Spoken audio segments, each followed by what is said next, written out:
Well, it seems that the situation in Syria just got a little more complicated. At the latest UN Security Council meeting, China and Russia joined hands in vetoing an Arab-European draft resolution that was backed by the Arab League to impose sanctions and also give a timetable for Syria's President Bashar al-Assad to leave.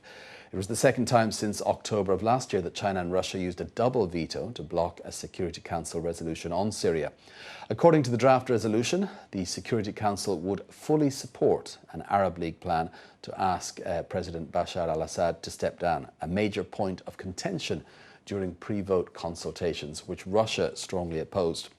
With reports that the Syrian government forces had shelled houses in the city of Homs, causing at least 200 deaths coming just before that vote was taken, many countries expressed fury at the move.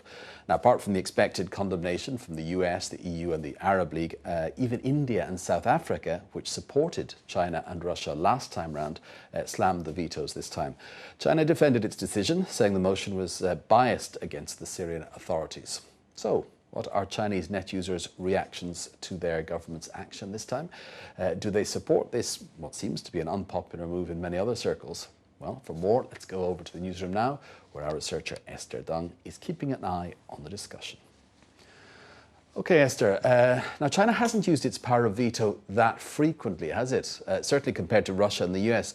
So before we dive into the issue, could you first give us a clear idea about the use of the veto by China in general? Well, not a problem. Well, what you said is something that a lot of net users mention actually. They point out that the Chinese government generally prefers to abstain on issues rather than veto them, as we've seen in past international incidents. And in fact, many net users who are dissatisfied with what they see as China's lack of toughness on certain issues dislike that preference for abstention. Since 1955, China has exercised its veto just 9 times, including this most recent occurrence. 2 of those times concerned the admission of new members to the UN Security Council, while the remainder were used mainly on turbulent situations involving the Middle East and Africa. And yet, this is the second time in 5 months China and Russia have both exercised their veto power. And now that we've got an idea of China's history of exercising vetoes, what about the reactions of net users? Do they think the Chinese government made the right decision this time? Well, I think the reactions of the net users on this veto are really interesting. Until now, the reactions are mainly split into 2 extremes. The first group seemed really angry, since they believe the veto means the violence in Syria will continue. Like this poster from Weibo.com saying, "I just can't believe this news. Why would they veto such a mild resolution on Syria?"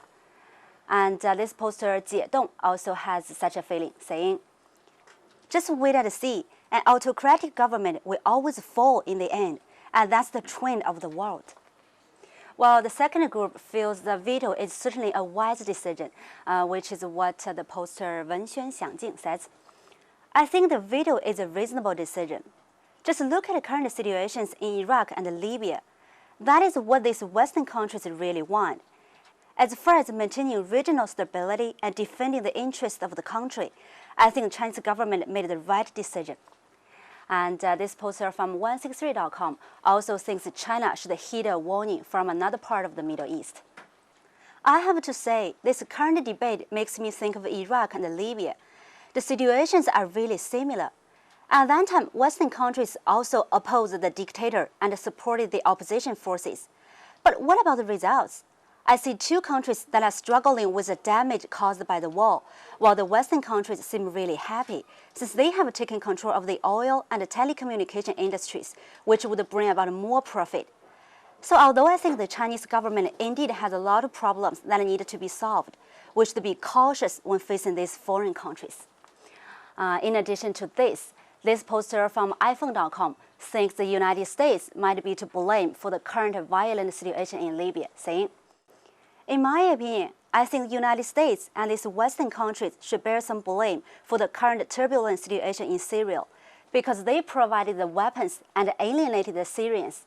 It only worsened the situation."